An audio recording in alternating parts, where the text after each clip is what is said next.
तारीख थी 15 अक्टूबर 1995। हवाई के होनोलुलु एयरपोर्ट पर सुबह की पहली किरणें बिखर रही थी। रनवे पर खड़ा पैन एम फ्लाइट 6 का विशालकाय डबल टेकर लग्जरी विमान किसी राजसी महल से कम नहीं लग रहा था। विमान में सवार 70 यात्री और 7 क्रू मेंबर्स अपनी मंजिल सैन फ्रांसिस्को की ओर बढ़ने के लिए उत्साहित थे। उस समय किसी ने सपने में भी नहीं सोचा था कि वे एक ऐसे सफर पर निकल रहे हैं जो अगले चंद घंटों में नहीं बल्कि 13 लंबे और भयानक सालों में खत्म होगा। विमान ने बादलों को चीरते हुए उड़ान भरी। यात्रियों के चेहरे पर मुस्कान थी। कोई अपनी बिजनेस डील के बारे में सोच रहा था तो कोई खिड़की के नीचे फैले प्रशांत महासागर की नीली चादर को निहार रहा था। लेकिन अचानक 35,000 फीट की ऊंचाई पर विमान के भीतर एक ऐसी चीख गूंजी जिसने सबकी रूह कंपा दी। 4 नकाबपोश लोग अपनी सीटों से उठे। उनके हाथों में चमकते हुए घातक हथियार थे। अगले ही पल घोषणा हुई, कोई हिलेगा नहीं, यह प्लेन अब हमारे कब्जे में है। यात्रियों के लिए वो पल किसी बुरे सपने जैसा था। बच्चों का रोना और बड़ों की घबराहट से पूरा केबिन गूंज उठा। एटीसी यानी एयर ट्रैफिक कंट्रोल तक जैसी ही हाईजैकिंग की खबर पहुंची, जमीन पर हड़कंप मच गया। सुरक्षा एजेंसियां सक्रिय हुई, लेकिन वे नहीं जानते थे कि असली खतरा इंसानी नहीं बल्कि कुदरती था। हाईजैकर्स ने अपनी पहचान छिपाने के लिए प्लेन का रडार और लोकेशन सिस्टम बंद कर दिया। वे विमान को एक अज्ञात दिशा में ले जा रहे थे, लेकिन नियति उन्हें सीधे मौत के मुंह में ले जा रही थी। विमान ने अनजाने में प्रशांत महासागर के उस क्षेत्र में प्रवेश कर लिया जहां उस दशक का सबसे भयानक टाइकून यानी चक्रवात अपना तांडव मचा रहा था।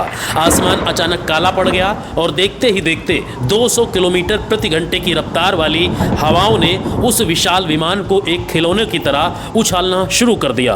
पायलटों ने विमान पर नियंत्रण पाने की आखिरी कोशिश की, लेकिन प्रकृति के क्रोध के सामने तकनीकी श्रेष्ठता बेअसर दिखी। 2 घंटों तक विमान मौत से लड़ता रहा। तभी एक जोरदार धमाका हुआ और विमान का बायां इंजन फेल हो गया। कुछ ही मिनटों बाद दूसरा इंजन भी बंद हो गया। अब वो आलीशान विमान एक बेकाबू आग के गोले में बदलकर समंदर की ओर गिरने लगा।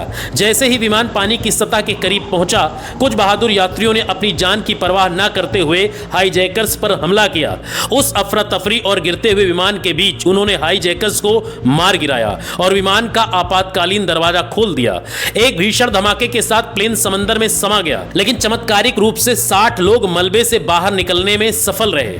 वे 60 लोग अब दुनिया के सबसे बड़े और खतरनाक महासागर के बीचों बीच तैर रहे थे। चारों तरफ मौत का सन्नाटा था, लेकिन तभी किस्मत ने एक आखिरी पत्ता खेला। क्रैश साइट से महज 100 मीटर की दूरी पर एक नुकीली चट्टान समंदर से बाहर निकली हुई थी। अपनी बची कुची ताकत लगाकर वे सब उस चट्टान पर चढ़ गए। भीगे हुए, कांपते हुए और अपनों को खोने के गम में डूबे हुए 60 लोग उस रात एक दूसरे से लिपटकर सिर्फ अगली सुबह का इंतजार कर रहे थे। अगले दिन एक पैसेंजर को अपने डूबे हुए बैग से एक दूरबीन मिली। उसने कांपते हाथों से चारों ओर देखा और अचानक उसकी आंखों में चमक आ गई। दूर धुंध के पीछे एक छोटा सा द्वीप दिखाई दे रहा था। जो लोग तैरना जानते थे उन्होंने तुरंत समंदर में छलांग लगा दी। उन्हें पता था कि अगर वे उस द्वीप तक नहीं पहुंचे तो अगली लहर उन्हें बहा ले जाएगी। घंटों की मशक्कत, शार्क के डर और लहरों के थपेड़ों को सहते हुए वे द्वीप के रेतीले किनारे पर पहुंचे। उन्होंने वहां पड़ी सूखी लकड़ियों से एक अस्थायी बेड़ा बनाया और चट्टान पर फंसे बाकी साथियों को भी सुरक्षित द्वीप पर ले आए। जब सभी 60 लोग उस जमीन पर खड़े हुए तब उन्हें एहसास हुआ कि वे बच तो गए हैं, लेकिन अब वे एक ऐसी जेल में हैं जिसकी दीवारें समंदर की लहरें हैं। वो द्वीप कोई जन्नत नहीं था। वहां ना तो मीठा पानी था और ना ही भोजन का कोई स्रोत। निराशा के बादल उन पर इतनी बुरी तरह छाए कि कई लोग रेत पर बैठकर घंटों रोते रहे। और इसी बीच मिस्टर डेविड नाम के एक स्कूल टीचर सामने आए। उन्होंने कहा, अगर हम हार मान गए तो ये समंदर हमें निगल जाएगा। हमें एक टीम की तरह लड़ना होगा। उनकी बातों ने टूटे हुए लोगों में उम्मीद की एक नई किरण जगाई। उन्होंने टीमों का गठन किया। एक टीम नारियल के ऊंचे पेड़ों से फल तोड़ने लगी। दूसरी टीम ने बारिश के पानी को सहेजने के लिए पत्थरों में गड्ढे खोदे और तीसरी टीम ने समंदर के किनारे खड़े रहकर नुकीली लकड़ियों से मछली पकड़ने की कोशिश शुरू की। शुरुआती दिन बहुत कठिन थे। कई बार वे खाली पेट सोए, कई बार प्यास से उनके गले सूख गए, लेकिन उन्होंने हार नहीं मानी। जब उन्होंने पहली बार आग जलाई और मछली का एक टुकड़ा आपस में बांट कर खाया तो वो पल उनके लिए किसी दावत से बड़ा था। लेकिन असली चुनौती तो अब शुरू हुई थी। उन्हें लग रहा था कि मदद एक दो दिन में आ जाएगी, पर दिन हफ्तों में और हफ्ते महीनों में बदलने लगे। उन्होंने रेत पर एक विशाल हेल्प लिखा और हर बार किसी हवाई जहाज या जहाज की आवाज सुनकर पागलों की तरह धुआं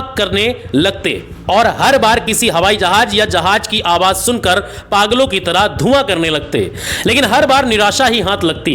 बाहरी दुनिया में महीनों के सर्च ऑपरेशन के बाद सरकार ने उन्हें मृत घोषित कर दिया था। उनके परिवारों ने उनकी याद में शोक सभाएं आयोजित कर ली थी। दुनिया उन्हें भूल चुकी थी। लेकिन उस गुमनाम द्वीप पर 50 लोग, क्योंकि 10 लोग बीमारियों और चोटों के कारण दम छोड़ चुके थे, अब भी 50 लोग अपनी जिंदगी की सबसे बड़ी जंग लड़ रहे थे। 2 साल बीत चुके थे। अब वे आदिम युग के इंसानों की तरह जीना सीख चुके थे। उन्होंने नारियल के रेशों से कपड़े और झोपड़ियां बना ली थी। तभी उस वीरान द्वीप पर एक चमत्कार हुआ। एक महिला ने एक बच्ची को जन्म दिया और उस बच्ची की पहली किलकारी ने पूरे द्वीप का माहौल बदल दिया। जहां सिर्फ मौत और उदासी थी, वहां अब एक नई जिंदगी मुस्कुरा रही थी। वो बच्ची उन 50 लोगों के लिए उम्मीद का सबसे बड़ा केंद्र बन गई। अब वे केवल अपने लिए नहीं बल्कि उस नन्ही जान के लिए जीवित रहना चाहते थे। उन्होंने वहां एक छोटा सा समाज बना लिया था जहां सब कुछ साझा किया जाता था, दुख भी और सुख भी।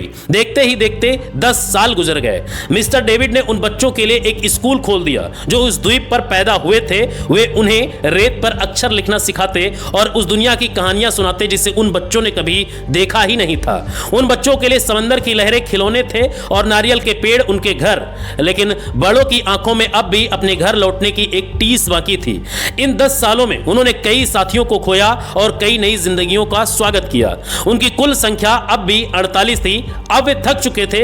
उनका शरीर बूढ़ा हो चला था, लेकिन उनकी आत्मा अभी भी अपराजेय थी। फिर एक सुबह 13 साल बाद वो चमत्कार हुआ जिसकी उम्मीद वे छोड़ चुके थे। एक विशाल मालवाहक जहाज का हॉर्न गूंजा। सब भागकर किनारे आए। उन्होंने अपनी सारी जमा की हुई लकड़ियों में आग लगा दी। धुएं का वो गुबार सीधे आसमान की ओर उठा और इस बार जहाज के कैप्टन ने उन्हें देख लिया। जब रेस्क्यू टीम नाव लेकर किनारे पर पहुंची तो वहां का दृश्य देखकर पत्थर दिल इंसान की भी आंखों में आंसू भर आते। 13 साल से लापता 48 लोग, जिनमें से कई बच्चे थे जिन्होंने कभी शहर नहीं देखा था, फटे हुए कपड़ों और लंबी दाढ़ियों के साथ एक दूसरे को पकड़कर रो रहे थे। उनकी वापसी की खबर ने पूरी दुनिया को हिलाकर रख दिया। मीडिया के लिए सदी की सबसे बड़ी खबर थी। जब वे 48 लोग वापस अपने शहरों में लौटे तो उन्हें पहचानना मुश्किल था। वे अब आधुनिक दुनिया के शोर शराबे और चकाचौंध के आदी नहीं रहे थे।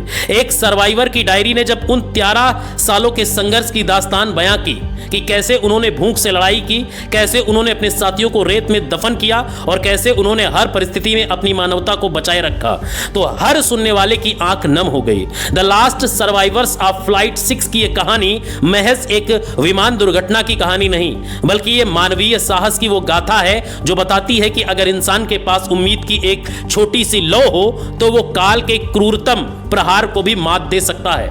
आज भी उन 48 लोगों के संघर्ष की यादें उस प्रशांत महासागर की लहरों में कहीं दफन है, जो हमें सिखाती हैं कि जिंदगी कभी हार नहीं मानती, बस हमें लड़ना आना चाहिए। फिलहाल इस स्टोरी से आपको क्या सीख मिलती है, कमेंट पे अपनी राय दीजिए। ऐसी ही कहानियों के लिए हमारे चैनल को जरूर सब्सक्राइब कीजिए और अगर वीडियो अच्छा लगा हो तो दूसरों तक शेयर कीजिए। मिलते हैं किसी नई कहानी के साथ, तब तक के लिए जय हिंद, जय भारत।